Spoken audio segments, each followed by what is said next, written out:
যেমন কর্ম তেমন ফল। হ্যাঁ, এটি আমার একটি লেখা কবিতা, আবৃত্তি করে একটু শোনানোর চেষ্টা করছি। যদি কেউ শুনে ভালো লাগে অবশ্যই একটি গঠনমূলক মন্তব্য করে যাবেন। যেমন কর্ম তেমন ফল। জীবন পথে চলতে গেলে অভিজ্ঞ হতে হয়। জ্ঞানী লোকের সাথে চলো, হবে তোমার জয়। সৎ পথে জীবন গড়ো, অসৎ পথে নয়। নইলে তুমি পড়বে ফাঁদে, পাবে তুমি ভয়।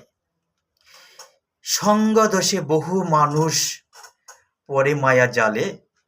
খারাপ লোকের হাতে অনেকেই জীবন হারায় অকালে। সৎ পথে সৎকর্ম জীবনে আনে আনন্দ। অসৎ পথে পাপের বোঝা, হতাশা আর নিরানন্দ। অবশ্যই অসৎ পথে কখনো ভালো কিছু করা যায় না। কয়েকদিন সুখ শান্তি পাওয়া যায়, কিন্তু তার শাস্তি অবশ্যই পাবে। সেটা আমরা অবশ্যই দেখেছি। অনেক মন্ত্রী মিনিস্টার অনেক অবৈধ পথে অনেক টাকা ইনকাম করেছে, অনেক কিছু করেছে, পরবর্তীতে সে পাবলিকের হাতে মাইরও খেয়েছে, পাবলিকের হাতে সে অপদস্থ হয়েছে, অপমানিত হয়েছে। তাই সৎ পথে টাকা রোজগার করা অবশ্যই এটা শান্তি আছে, সামান্য হলেও সেটা অনেক শান্তি। তাই সৎ পথে সৎকর্ম জীবনে আনে আনন্দ। অসৎ পথে পাপের বোঝা, হতাশা আর নিরানন্দ।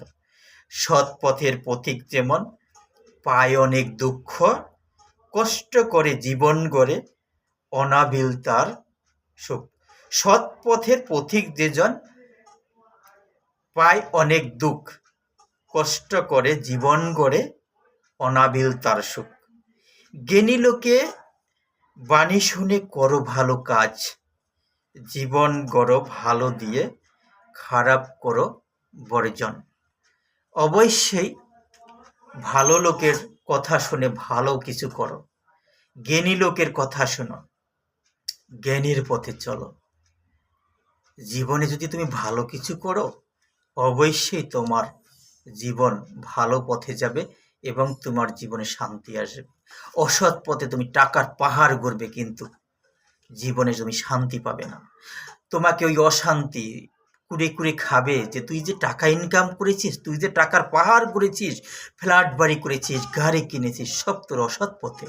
এর জন্য তোর একদিন হিসাব দিতেই হবে। এই কথা অবশ্যই মনে রাখবে। তাই সৎ পথে সৎকর্ম করো এবং অবশ্যই তুমি অনাবিল শান্তি পাবে।